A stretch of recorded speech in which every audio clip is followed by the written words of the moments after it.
BMW is the second German manufacturer in 3 days to make the major announcement that they are leaving Formula E after this upcoming season.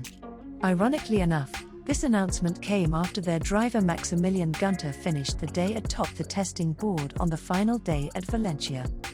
Their reasoning for deciding to leave comes down to the feeling the manufacturer has essentially exhausted the opportunities to develop their technologies within Formula E.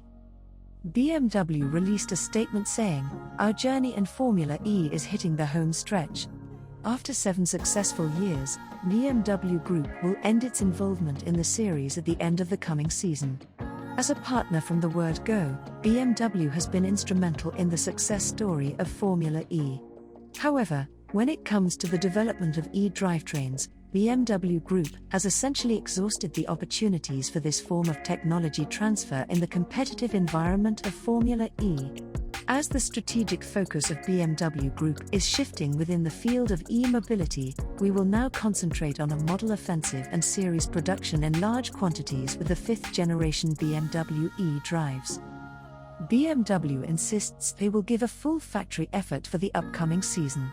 This is the second series this year they have announced they will be leaving. As earlier this year, they announced they will no longer take part in the DTM Touring Series, which finished up its season last month.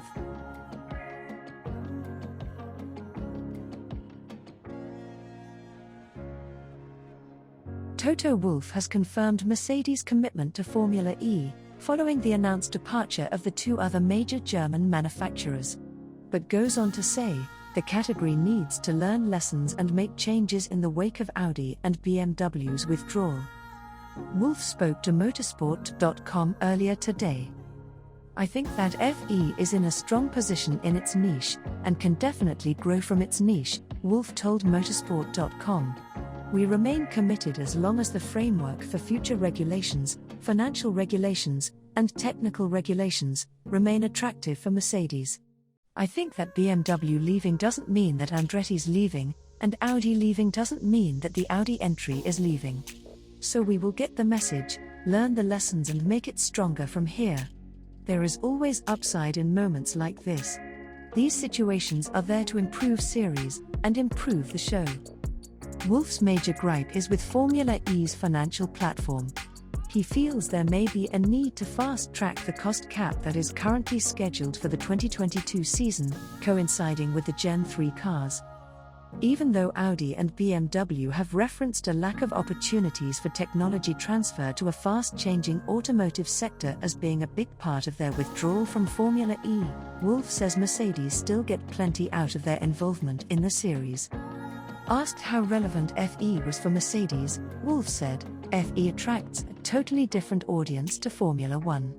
It's maybe not as pure a racing competition as Formula One, and for sure it does not have the global appeal or the global audiences that F1 has, but FE has its place.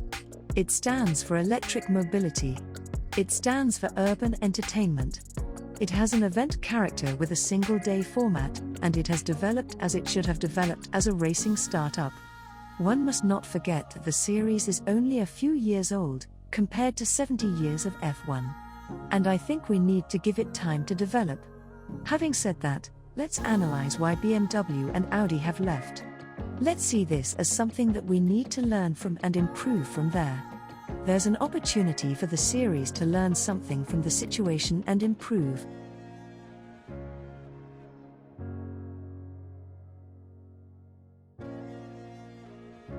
Nico Rosberg's Extreme E team RXR has announced the signing of 3-time World Rallycross Champion Johan Kristoffersson.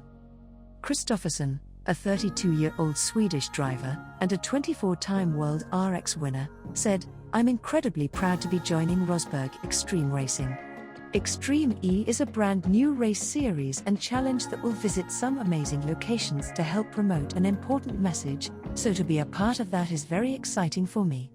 As a driver, you always want to be surrounded by winners.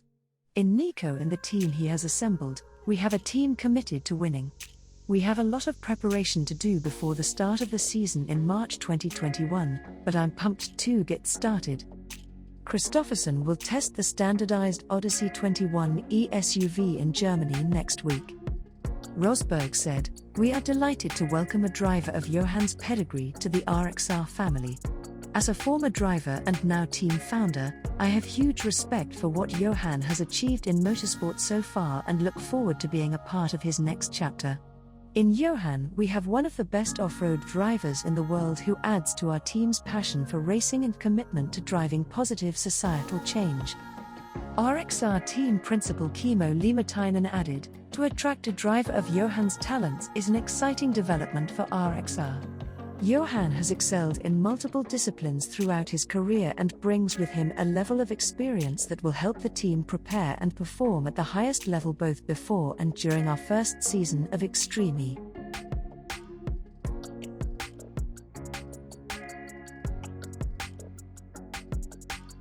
Carlos Sainz Sr., a world rallycross legend, and father of McLaren F1 driver Carlos Sainz Jr., has joined the off-road racing series Extreme E as a driver for the QEV team. Rumors surfaced last month when Sainz Sr. tested the Odyssey 21 car in France. He did so along with 9-time WRC champion Sébastien Loeb and Mercedes Formula One driver Valtteri Bottas. Sainz won't just be a driver for QEV, he will also have a management role within the team. Sainz said, "It's a great opportunity to have something new for me. There are two great things new for me. One is to have the opportunity after driving so many cars, before I finish my career I get to drive something that's 100% electric. Second is to be part of ownership of the team. I will be in this area and driving the car as well. So far I have not been able to do that." Sainz Sr. had great success in World Rallycross back in 1990 and 1992 with Toyota. But more recently, he was victorious at the Dakar Rally, racing a X-Raid mini buggy. In addition to Sainz, Laia Sanz, a 10-time motorbike finalist of the Dakar, will be Sainz's teammate for the upcoming season. Throughout her career, Sanz has mostly been racing two-wheeled bikes. However, QEV feels she's ready for the challenge. Sanz said, "You can imagine how happy I am having Carlos Sainz as a teammate.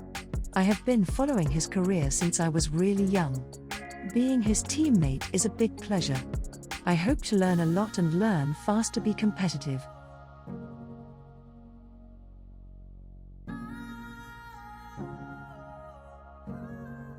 After announcing their exit from GT3, Bentley racing boss Paul Williams made clear that the British manufacturer will remain involved in motorsport.